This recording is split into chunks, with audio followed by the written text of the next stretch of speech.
గోదావరిలో బోటు బోల్తా పడిన ఘటనలు గల్లంతైన ముగ్గురు యువకుల కోసం గాలింపు కొనసాగుతోంది. రాజమండ్రి పుష్కర్ ఘాట్ కు సమీపంలో ఈ ప్రమాదం జరిగింది. గోదావరి కోటిలింగాలు ఘాట్ నుంచి బ్రిడ్జి లంకకు 20 మందితో బయలుదేరింది బోటు. అయితే పడవలోకి నీళ్లు చేరడంతో 8 మందిని ఒడ్డున దింపేశారు. 12 మందిని తీసుకుని వెళ్తూ ఉండగా బ్రిడ్జ్ 7వ వంతెన వద్ద పడవ మునిగిపోయింది. స్థానిక జాలర్లు 9 మందిని రక్షించారు.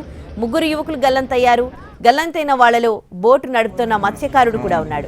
గల్లంతైన వాళ్లను గాడరాజు అన్నవరంతో పాటు మరో మత్స్యకారుడిగా చెబుతూ ఉన్నారు. వీరంతా రాజమండ్రి శివారు, సింహాచల నగర్, భవానీపురం ప్రాంతాలకు చెందిన వాళ్ళు.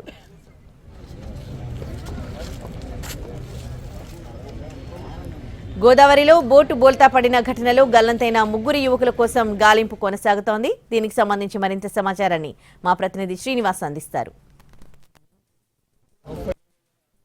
రాజమండ్రి పుష్కర్ ఘాట్లోని తీవ్ర విషాదమైన ఘటన చోటు చేసుకోవడం జరిగింది. బోటు మునిగిపోయి ఇక్కడ ముగ్గురు ఇక్కడ గల్లంతైన సంఘటన ఇక్కడ చోటు చేసుకోవడం జరిగింది. అయితే ఇక్కడ చూస్తే ఇక్కడ రాజమండ్రి పుష్కర్ ఘాట్ వద్ద ఇక్కడ హేవలక్ బ్రిడ్జి ఉన్నది. ఈ హేవలక్ బ్రిడ్జి దగ్గర నుంచి 7వ ఫిల్లరు నుంచి 8వ ఫిల్లర్ మధ్యన ఒక బోటు ఈ రాత్రి కొద్దిసేపటి కిందట మునిగిపోవడం జరిగింది. దాంతో అక్కడ మునిగిపోయిన దాంట్లోని ప్రమాదం జరిగిన సమయంలో 12 మంది బోట్లో ఉన్నారు. అయితే బోట్లోకి కన్నం పడి దానిలోంచి నీరంతా కూడా రావడంతో బోటు ఒక్కసారిగా మునిగిపోవడం జరిగింది. ఆ బోటు జరిగిన ప్రమాదం సమయంలోని 12 మంది ఉంటే 12 మందిలోని అందులో 9 మంది ఆ ఫిల్లర్స్ని అయ్యి పట్టుకుని సురక్షితంగా బయటపడటం జరిగింది. అయితే ముగ్గురు ఆచూకీ అయితే తెలియలేదు. వాళ్ళ ముగ్గురు కూడా గల్లంతయ్యారని చెప్పేసి ఇక్కడ భావించడం జరుగుతున్నది. ఇందులోని గాడా రాజు అని చెప్పేసి భవానీపురానికి చెందిన వ్యక్తి, అలాగే మరొక వ్యక్తిని చూసినట్లయితే అన్నవరం అని చెప్పేసి 54 సంవత్సరాలు, అతను కూడా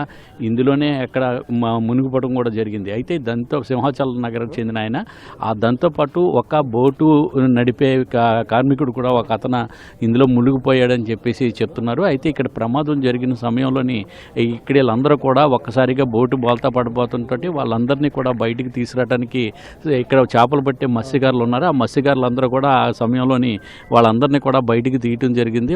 అంతటి వాళ్ళందరూ కూడా 9 మంది సురక్షితంగా బయటపడ్డారు. మిగిలిన వాళ్ళ ముగ్గురు మట్టికి ఇంకా ఆచూకీ తెలియలేదు. ముగ్గురు కూడా గల్లంతయ్యి ఉంటారంటారు. అయితే రాత్రి సమయం కావడంతో ఇక్కడ ఆ గల్లంతైన వారి కోసం సహాయక చర్యలు చేపట్టడానికి ఇక్కడ ఏ విధమైన గాలింపు చర్యలు చేపట్టడానికి అవకాశం లేకపోవడంతో రేపు ఉదయం గాలింపు చర్యలు చేపట్టడానికి చేస్తున్నారు. తెలిసిన వెంటనే, అంటే ఈ ఘటన జరిగిన విషయం తెలిసిన వెంటనే ఇక్కడ పోలీసులు ఘటనా స్థలానికి చేరుకొని ఇక్కడ వీళ్ళంతా కూడా వివరాలన్నీ కూడా సేకరించడం జరుగుతున్నది. దీంతో ఇక్కడ చూసినట్లయితే వీళ్ళందరూ కూడా కోట్లింగాల రేవు దగ్గర నుంచి ఇక్కడ పుష్కర్ ఘాట్ హేవలక్ బ్రిడ్జి దాటి ఆ బ్రిడ్జి లంకలో ఇప్పుడు మనం చూస్తున్నాం. ఆ బ్రిడ్జి లంకలోని అక్కడ మద్యం సేవించడానికి అని చెప్పేసి వీళ్ళందరూ కూడా వెళ్ళినట్టుగా తెలుస్తున్నది. అయితే వీళ్ళందరూ కూడా మద్యం సేవించున్నారు. అయితే ఇక్కడ నుంచి 12 మంది ఆ పడవలో బయలుదేరి రావడం జరిగింది.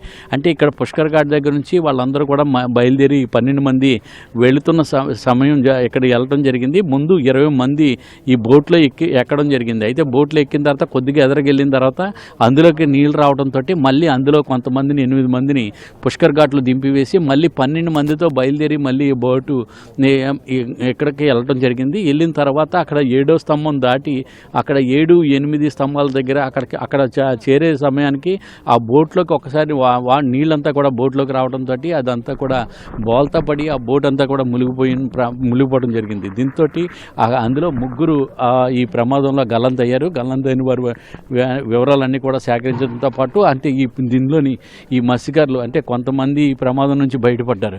ఆ బయటపడిన వాళ్ళందరూ కూడా ఎవరైతే ఉన్నారో వాళ్ళందరినీ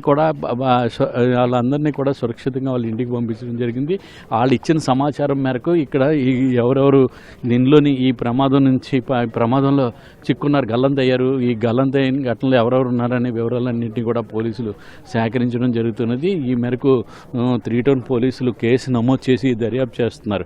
అయితే దీనికి సంబంధించి అంటే ఎవరెవరు ఉన్నారు దీనిలోని ప్రమాదం, ఎందుకు వెళ్ళారు ఇక్కడ నుంచి బోట్లోంచి అక్కడికి, ఎందుకు వాళ్ళందరూ కూడా గోదావరి మధ్యలోని బిజ్జిలంక దగ్గరికి ఎందుకు వెళ్ళారనే దాని మీద పోలీసులు ఆరా తీయటం జరుగుతున్నది. అయితే ఎవరైతే సురక్షితంగా బయటపడ్డారో వాళ్ళ నుంచి వివరాలు సేకరించి ఈ మేరకు పోలీసులు కేసు నమోదు చేసి దర్యాప్తు చేపడుతున్నారు. రేపు ఉదయం నుంచి కూడా గాలింపు చర్యలు చేపట్టి ఆ గల్లంతైన వారి ఆచూకీ కనుగొనడానికి ప్రయత్నాలు అయితే కొనసాగనున్నాయి. కెమెరామెన్ వాసుతో శ్రీనివాస్, NTV, రాజమండ్రి.